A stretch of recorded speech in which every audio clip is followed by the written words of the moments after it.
दोस्तों, हमारे जीवन में दुख तो बहुत आता है और यह दुख सबके जीवन में आता है, मगर हम अपनी जिंदगी में दुख से बहुत परेशान हो जाते हैं। तो दोस्तों, आज हम आपके लिए लेकर आए हैं गौतम बुद्ध की एक ऐसी कहानी जो आपके दुखों को दूर कर सकता है। सबल नाम का एक व्यक्ति अपने जीवन से बड़ा निराश था। उसकी निराशा का कारण यह था कि वह अभी तक कुछ नहीं करता था। उसके घर वाले उसे दूसरों का उदाहरण देकर ताने मारते थे कि वह सब तो कामयाब हो गए और तू यही का यही है। जब भी वह कहीं बाहर जाता तो लोग से उससे पूछते कि तुम क्या कर रहे हो, और उसे यह कहने में बहुत शर्म महसूस होती कि वह अभी कुछ नहीं कर रहा, कुछ करने की कोशिश कर रहा है। धीरे धीरे उसने लोगों से मुंह छुपाना शुरू कर दिया। उसका दुख इतना बड़ा था कि उसको लगता कि वह धरती पर बोझ है और उसके बस में कुछ भी करना नहीं है। वह कुछ कर ही नहीं सकता, तो वह जी कर क्या करेगा, उसे मर जाना चाहिए। वह अकेले में बैठकर रोता और भगवान को दोष देता।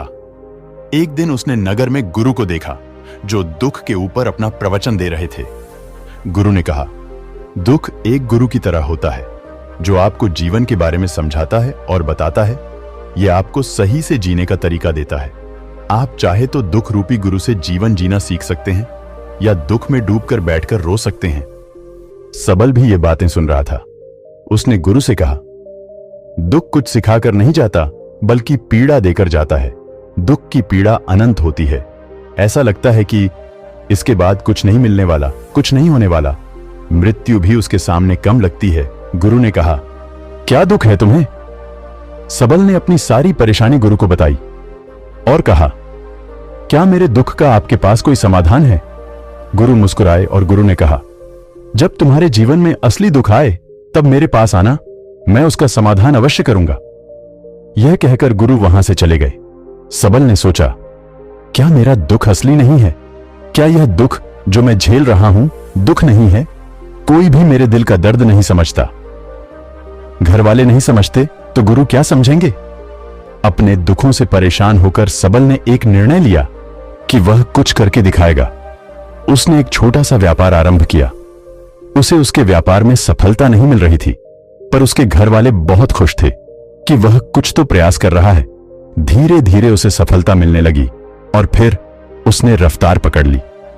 वह 2 वर्ष के भीतर ही एक बड़ा व्यापारी बन गया। अब सबल के आसपास काफी लोग थे जो उसे पसंद करते थे, जो उसकी चिंता करते थे, जो उसके कार्यों की सराहना करते थे, प्रशंसा करते थे। उसके माता पिता भी अपने बेटे की प्रशंसा करते थकते नहीं थे।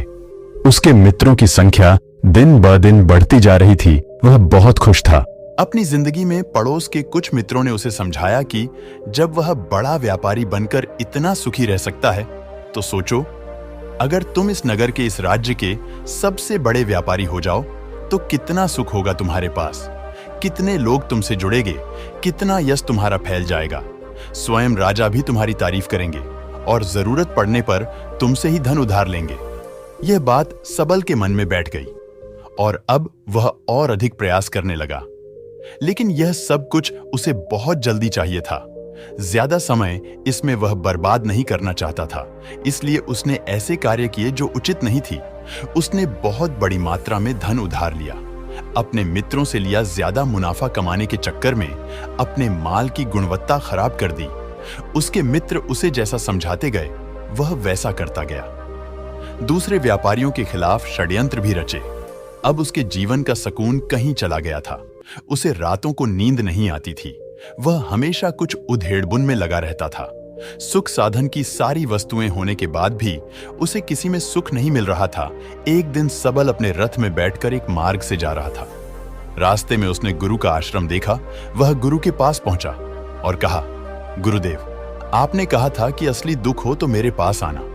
मेरे जीवन में बहुत दुख है, मैं रात को सो नहीं पाता। सबल गुरु को अपनी सारी बात बताई। गुरु ने कहा, जब तुम पहली बार मिले थे तब भी तुम किसी दुख में थे। उस दुख से तुमने क्या सीखा?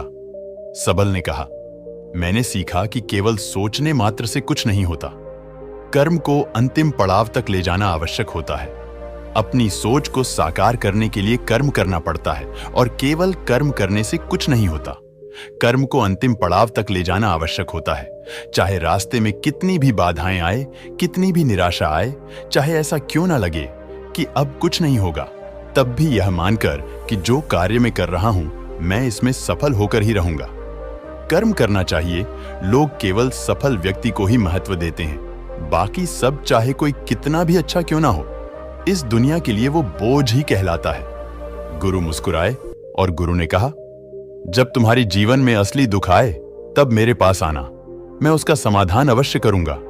सबल ने गुरु को एक घड़ा भेंट किया जो सोने के सिक्कों से भरा था। घड़े को देखकर गुरु ने कहा, इस घड़े को वहां उस पेड़ के नीचे गड्ढा खोदकर दबा दो। यह मेरे किसी काम का नहीं। अपनी सोच को साकार करने के लिए कर्म करना पड़ता है। सबल ने ऐसा ही किया और वहां से चला गया। धीरे धीरे सबल को व्यापार में घाटा होने लगा। उसकी धन संपदा धीरे धीरे घटने लगी और एक समय ऐसा आया जब उसके ऊपर बहुत कर्जा हो गया। पर वह निश्चिंत था, क्योंकि कर्जा उसके मित्रों द्वारा ही उसे दिया गया था। वह सोचता था कि उसके मित्र उसके बुरे समय में उसका साथ देंगे, पर ऐसा कुछ नहीं हुआ। सबसे पहले मित्रों ने ही अपना उद्धार धन उससे मांगना शुरू किया। ना देने पर जान से मारने की धमकी भी दी। उसके शुभचिंतक, उसके चाहने वाले सब उससे दूर हो गए। उसके पिता उसे उसकी गलतियों को गिनवाने लगे। उसकी सारी संपत्ति नीलाम हो गई। उसके पास कुछ नहीं बचा। उसने अपने पिता से सहायता मांगी। पिता ने कहा, मेरे पास यह थोड़ी सी ही संपत्ति है। अगर मैं तुम्हें यह दे दूं तो मैं तुम्हारी मां को कहां रखूंगा? हमारा आखिरी सहारा यही संपत्ति है। उसके जीवन में बहुत गहरा दुख था। उसके आसपास कोई भी ऐसा नहीं था जो उसे संभाल सके। लोगों से मिले इस धोखे की वजह से वह टूट गया था। लगता था कि जीने का कोई मतलब नहीं है, मृत्यु ही एकमात्र सहारा है। वह मरने के लिए एक नदी की तरफ जा रहा था। तभी रास्ते में उसे याद आया कि गुरु ने कहा था कि जब उसके जीवन में असली दुख आए तो वह उनके पास आए और वह उसके दुख का समाधान करेंगे। सबल गुरु के पास गया और उसने गुरु को सारी बात बताई और कहा कि मेरे दुख का समाधान कीजिए। गुरु ने कहा, जब तुम्हारे जीवन में असली दुख आए तब मेरे पास आना, मैं उसका समाधान अवश्य करूंगा। सबल ने कहा, असली दुख क्या होता है गुरुदेव? क्या अब जो मेरे जीवन में घट रहा है वह दुख नहीं है? गुरु ने पेड़ के नीचे गड्ढा खोदकर घड़ा निकाला। गुरु ने कहा, पहले यह बताओ कि तुमने अपने इस दुख से क्या सीखा है? सबल ने कहा, जो लोग तुम्हारी तरक्की के साथ, तुम्हारी सफलता के साथ तुम्हारे साथ साथ आए हैं वह तुम्हें धोखा देंगे, क्योंकि तुम्हारे बुरे समय में वह तुम्हारे साथ नहीं रहेंगे बल्कि तुम्हारा फायदा उठाएंगे।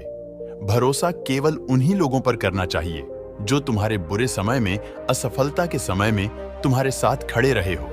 और ऐसे लोग बहुत कम ही देखने को मिलते हैं। जिन्हें मिलते हैं उन्हें हमेशा उनकी कद्र करनी चाहिए। कभी किसी के खिलाफ षड्यंत्र नहीं करना चाहिए। ईमानदारी और धैर्य के साथ काम करना चाहिए। लालच नहीं करना चाहिए। गुरु ने पेड़ के नीचे गड्ढा खोदकर घड़ा निकाला जिसमें सोने के सिक्के भरे थे और वह घड़ा सबक को दे दिया और कहा, जब असली दुख हो तभी आना। सबल ने गुरु को प्रणाम किया, धन्यवाद दिया और वह घड़ा लेकर चला गया। उस धन से उसने दोबारा व्यापार शुरू किया और अब वह छोटा सा व्यापारी बनकर भी खुश था और ईमानदारी से काम करते करते वह एक बड़ा व्यापारी भी बन गया। हालांकि इसमें उसे अब कुछ समय लगा, लेकिन अब वह खुश था। उसका जीवन खुशियों से भरा था। लेकिन आप कितने ही अच्छे हैं, कितना ही अच्छा काम करते हो, दान करते हो, पुण्य करते हो, लोगों की मदद करते हो, जीवन में दुख सबके आता है। सबल अपने माता पिता से बहुत प्रेम करता था, तो सबल के जीवन में भी दुख आया। उसके माता पिता की मृत्यु हो गई। वह दोनों एक ही दिन मृत्यु को प्राप्त हो गए। सबल अपने माता पिता से बहुत प्रेम करता था, इसलिए उसे बहुत गहरा आघात लगा। वह उन्हीं शमशान ले गया। वहां पर उनकी अंतिम क्रिया की गई। सबल ने उन्हें चिता में जलते हुए देखा। उसका मन बेचैन हो गया। उसके मन में हजारों सवाल खड़े हो गए। वह घर वापस आया तो उसने अपने माता पिता की संपत्ति को देखा, जिसके लिए वह हमेशा लड़ते रहते थे। आज वह लावारिस पड़ी थी। उसकी देखरेख करने वाले, उसके लिए लड़ने वाले चले गए थे। उसके पिता ने जो भी इकट्ठा किया था सब यही रखा था। एक दिन पहले तक भी वह अपनी संपत्ति के लिए किसी से भी लड़ने के लिए तैयार थे, पर आज नहीं। उसका मन बहुत बेचैन हो रहा था। एक दिन सबके प्रियजनों को मर जाना है लग रहा था, जैसे कुछ खाली है, कुछ अकेलापन है, कुछ डर है, कुछ है जो समझ नहीं आ रहा। इसीलिए वह गुरु के पास पहुंचा। गुरु ने सबल को देखते ही कहा, क्या कोई दुख है? सबल ने कहा, जीवन में वैसे तो कोई दुख नहीं है गुरुदेव, सब ठीक है, सब सुख है, पर आज मेरे माता पिता की मृत्यु हो गई और मेरा मन बहुत दुखी है। गुरु ने कहा, इसमें दुखी होने वाली क्या बात है? एक दिन सबके प्रियजनों को मर जाना है। जीवित तो यहां कोई ना रहा और ना कोई रहेगा। तुम भी एक दिन मर जाओगे, हो सकता है कल, या कहो आज, या कहो तो अभी तुम मर सकते हो। सबल ने कहा, गुरुदेव आप यह क्या कह रहे हैं? मैं भी मर जाऊंगा, पर अभी तो मैं जवान हूं। गुरु ने कहा, इस प्यारे से भ्रम में तो सब जीते हैं कि मृत्यु बूढ़ों को आती है, जबकि उनके सामने ही जवान मर जाते हैं, बच्चे मर जाते हैं। मृत्यु का किसी की उम्र से कोई लेना देना नहीं है। गुरु के मुख से यह बातें सुनकर सबल वहां से चुपचाप चला गया, पर उसका मन जैसे बेचैन हो गया था।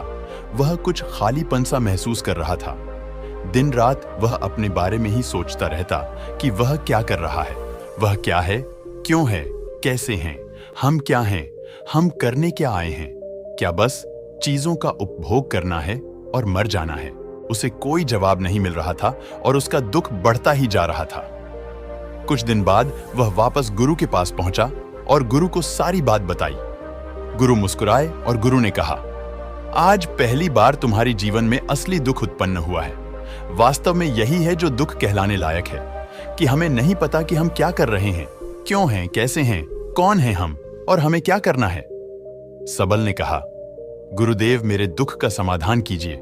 गुरु ने कहा, हम सब अपनी जीवन भर क्या इकट्ठा करते रहते हैं? सबल ने कहा, गुरुदेव सभी लोग धन संपत्ति, मान सम्मान, प्रेम परिवार, मित्र शत्रु, पद प्रतिष्ठा इकट्ठा करते रहते हैं। गुरु ने कहा, क्या इनमें से कुछ भी इकट्ठा करके हम अपने साथ ले जा सकते हैं? सबल ने कहा, नहीं गुरुदेव, इनमें से कुछ भी साथ नहीं जाता। हम टुकड़ों में जीवन जी रहे हैं, हमारी चेतना कभी एक नहीं हो पाती। मेरे माता पिता के साथ भी कुछ नहीं गया, सब तो यहीं छूट गया। गुरु ने कहा, ध्यान से समझना, इस दुनिया में जिसे हमें इकट्ठा करना है उसे हम कभी इकट्ठा करते ही नहीं। सभी चीजों को देखते हैं लेकिन उसे देखते ही नहीं। जिसे हमें इकट्ठा करना है वह है हम खुद। हम इस दुनिया में अपने आप को इकट्ठा करना है, ताकि जब हमारी मृत्यु हो तब हम एक हो सके और अपने आप को पहचान सके।